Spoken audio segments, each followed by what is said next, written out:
Mum yoktur. Fotoğraf faydası aldınız değil mi?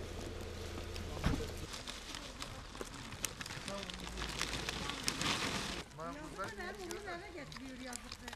Bizim ekmeği hep vallahi yazıktır. Öyle değil.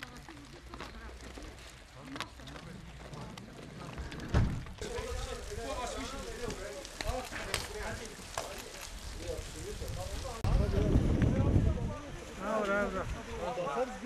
Ha oraya bırakın.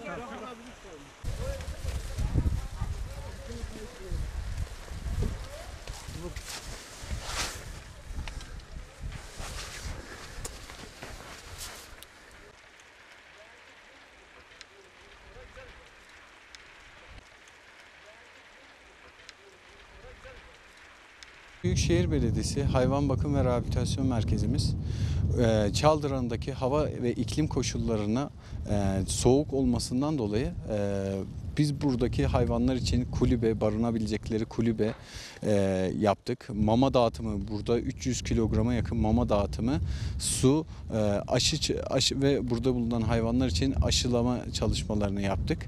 Konuyla ilgili destek veren bütün herkese teşekkür ederiz.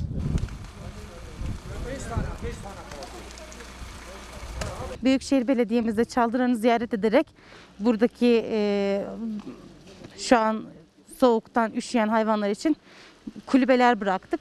Belediyemizde, Büyükşehir Belediye'mizde yaparak kulübeler bıraktık. Büyükşehir Belediye'mize çok teşekkür ediyoruz. Umarım bu güzel çalışmaların devamını da bekliyoruz. Hangi yerde bırakalım? Kanala bırak. Yok. Oraya bırak.